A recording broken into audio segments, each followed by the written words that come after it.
is the fact that we have a $16 trillion national debt and we have a $1 trillion deficit. And I think all Americans understand that this is a very important issue, and it's something that we as a nation are going to have to grapple with. And how we deal with that, how we deal with the deficit and the national debt, is certainly one of the most important issues and interesting issues that we're going to have to address.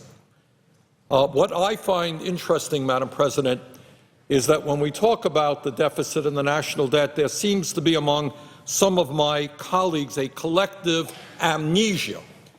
It is just as if this debt and deficit popped up yesterday and we have no understanding of how we got to where we are today. So I would like to take a moment to remind some of my friends that back in January of 2001, not so many years ago, when President Bill Clinton left office, this country was not running a deficit. It was running, in fact, a very significant surplus of some $236 billion. That is a very significant surplus. As a matter of fact, Madam President, in 2001, the CBO, Congressional Budget Office, projected that we would have federal budget surpluses totaling $5.6 trillion from 2002 through 2011. In other words, Clinton left office a very significant surplus, and the projection was that that surplus was going to go up and up and up. What happened? Well, that is a question we need a little bit of time to discuss, because I find it interesting that there is no context for deficit reduction.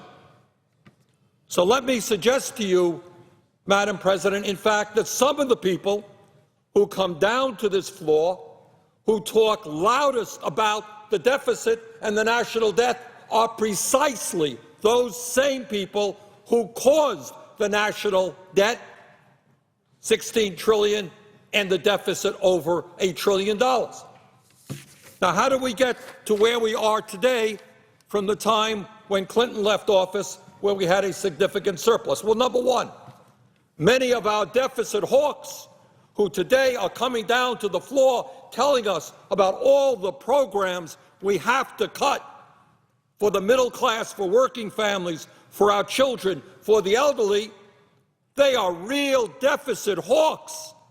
My goodness, when it came to the war in Iraq, a war which many of us voted against, didn't make a whole lot of sense to us, but we also noted that our deficit hawk friends went to war for, I believe, the first time in the history of America, for getting to pay for that war. So I think some of us might hold a little bit in doubt some of the comments of our friends about their real sincerity and their concern about deficit reduction when they went to a war in Iraq, which will end up, after we take care of the last veteran wounded in that war 80 years from now or whatever, probably at some $3 trillion. Well, if you spend $3 trillion going to war and you forget to pay for it, and you come to the floor and you tell us how concerned you are about the deficit and the national debt, some of us are saying, well, maybe that ain't the case. Where were your concerns about the deficit when you went to war, when you had a deficit hawk president named George W. Bush? So that is one of the major reasons we're running $1 trillion deficit right now.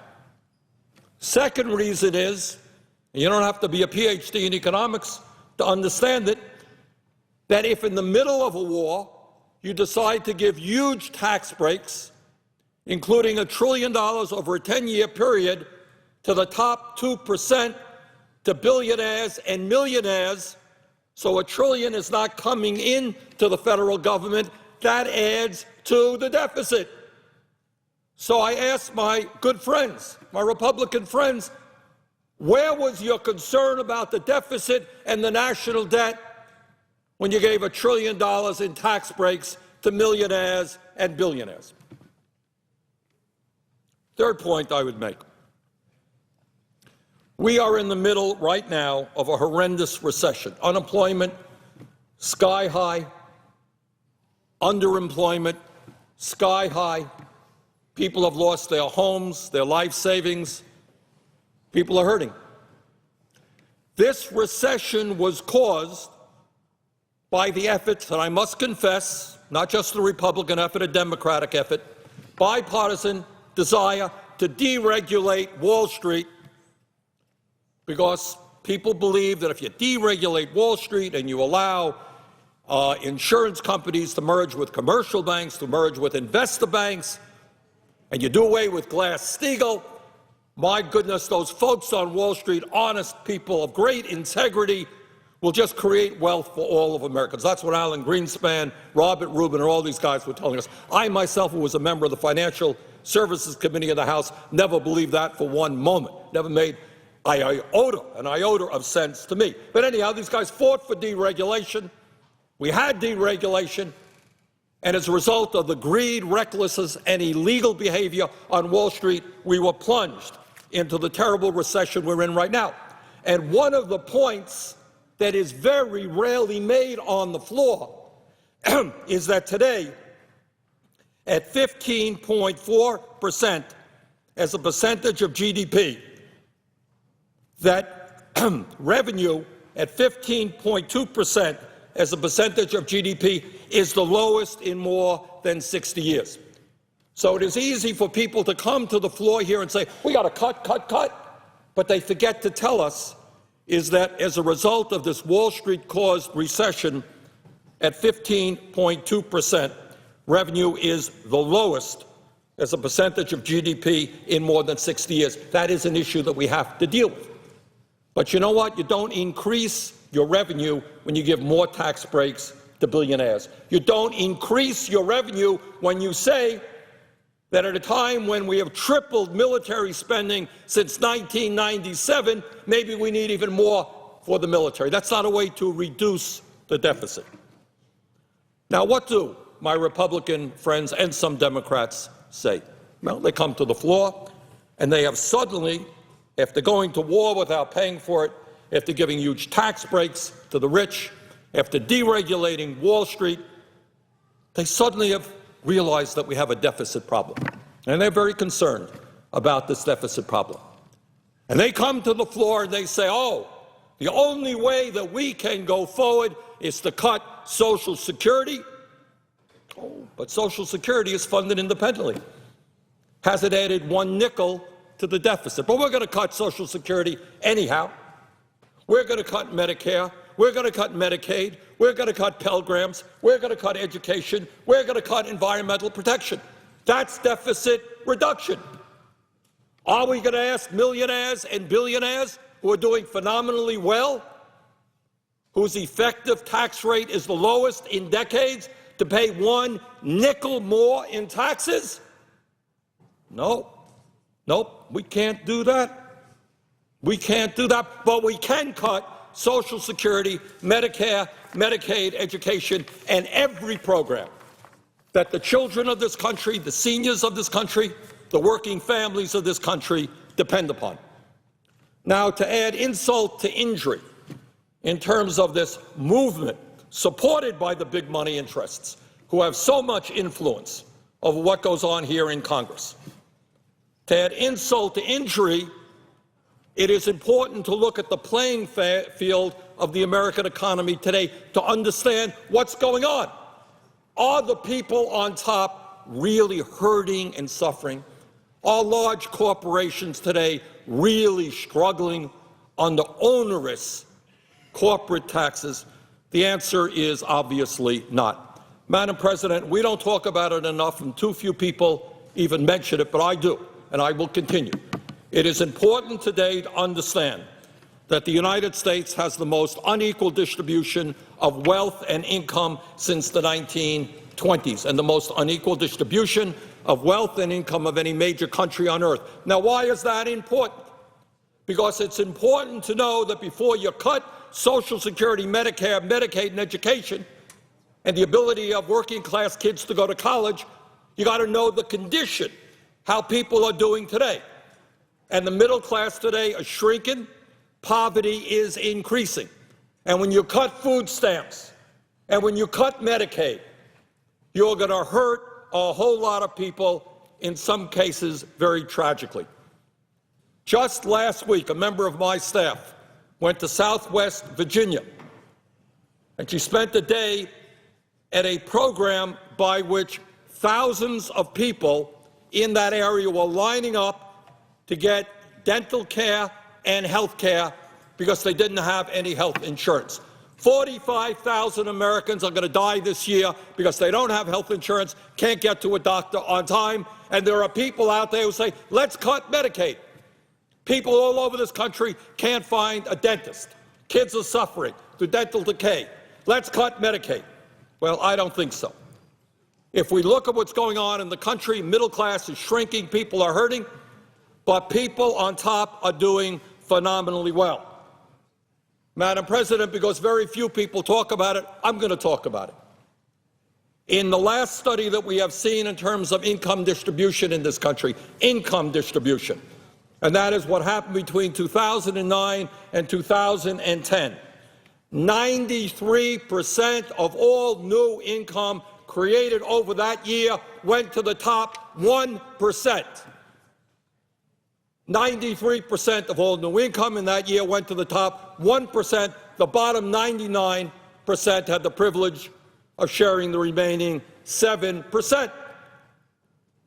And yet, when we ask the people on top to maybe pay a little bit more in taxes, oh my goodness, their lobbyists are all over Capitol Hill saying, oh, we can't afford it.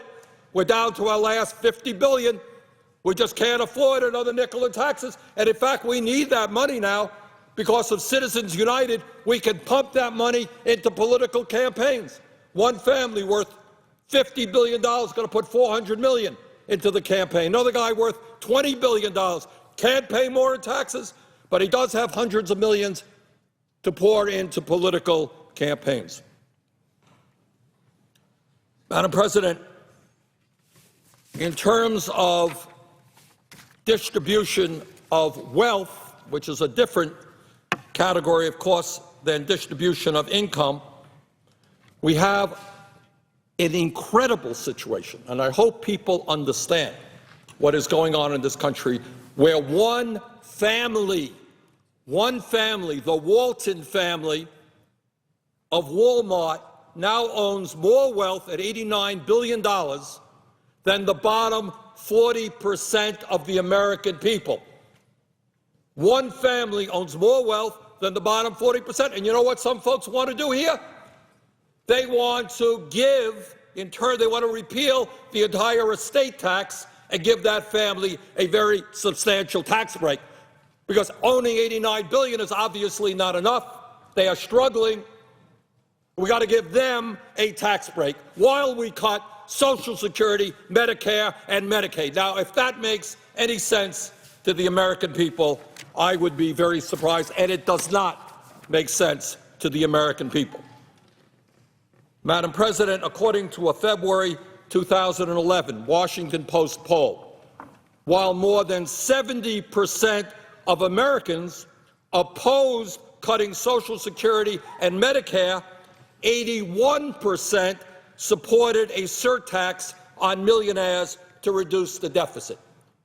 Now, my guess is if you go to New Hampshire, you go to Maine, you go to any other state in America, and you say to people, we have a deficit problem, the choice is between cutting Social Security or asking millionaires and billionaires to pay more in taxes. There is, in my view, no state in America, no state in this country, no matter how red it may be, where people will say, you cut Social Security and Medicare and Medicaid, but don't raise taxes on millionaires and billionaires. I don't believe that that is true any place in America.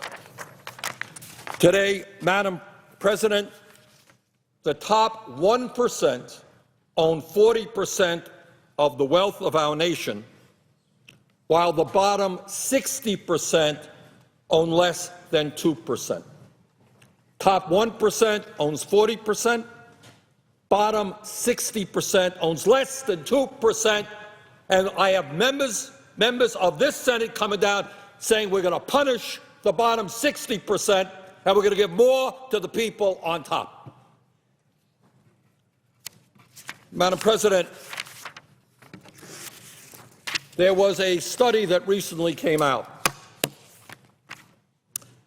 that talks about the ability of billionaires and corporations to use tax havens. Now, what we know, and I'm a member of the Budget Committee, is that millionaires and billionaires and corporations in this country are avoiding paying about $100 billion every single year by using tax havens in the Cayman Islands, in Bermuda, Panama, and other countries. Maybe, just maybe, before you cut Social Security and Medicare, you might want to pass legislation to make those people start paying their fair share of taxes and do away with those tax havens. So, Madam President, let me just conclude by saying we are in a pivotal moment in American history. If we as a nation do not get our act together, in my view, we will move even more rapidly in the direction of an oligarchy, where you will have a few people on the top with incredible wealth, controlling not only our economy, but also through Citizens United, the political life of this country.